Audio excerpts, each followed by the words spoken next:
Subscribe and hit that bell icon to be notified about the highlights of India's smartest podcast, The Ranveer Show. This is TRS Clips. Your debut Hindi film was Dhoni? No? I'm so sorry. That's fine. Okay. But most people thought it was Dhoni because that was a film that people, like before that, the films that I did, nobody knew me. Right. No. So Fugly was my debut film. That's absolutely fine. A lot of people think my debut film is Dhoni.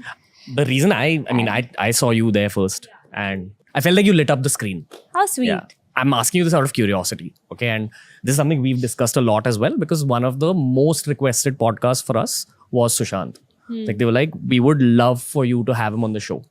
Unfortunately, whatever happened. But I'd love to know from your eyes and your heart, what was he like as a person? What was that mind like? Because we couldn't do the podcast. I couldn't dive in. I'm sure as a psychologist, like this is maybe one amateur psychologist talking to a professional. I'm not a professional. I've only studied it 2 years, but I'm not professional at all. I've only read. But I can tell you my experience as a co-actor and as a, friend, because when we were working together, I think we had a wonderful equation. I think he's a very curious mind. We started the shoot in Aurangabad. And we were shooting a song that we were doing in the film and a few scenes. And I remember we were shooting during the day. We must have packed up around 8 o'clock. And we had a 4 a.m. flight. So naturally we kind of thought, let's just pull an all-nighter. What's the point of sleeping? And when you've wrapped up a good schedule, everyone's always like happy and stuff. So that's the time I actually spent time with Sushant and we got chatting.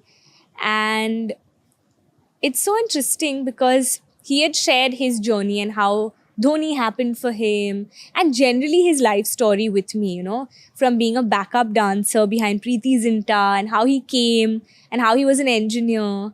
And he had all these massive books that he was reading. And he was very curious about life, about people. He was very driven. And I remember by the end of it, I told him, I said, someday someone will make a biopic on you only. Because his story and his journey was very, very interesting.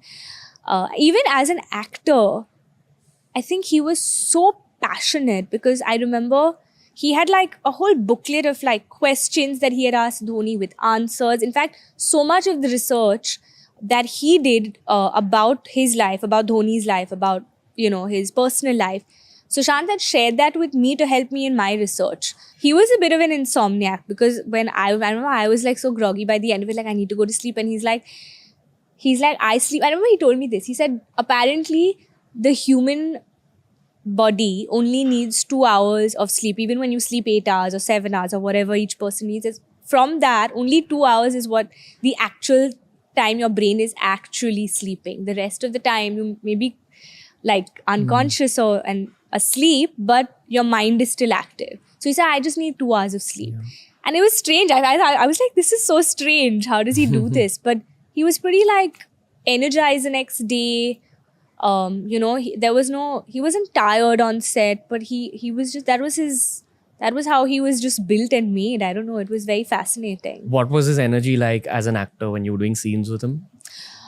So natural. So natural. I mean, it shows. Everyone who saw the film, so natural and so effortless. Especially in Dhoni. I think that was really his standout performance. Even his first film, Kai Poche, I really, really liked him as an actor. When you say driven, like you said, he was driven. And that's what I mainly picked up from everything you said, amongst other things.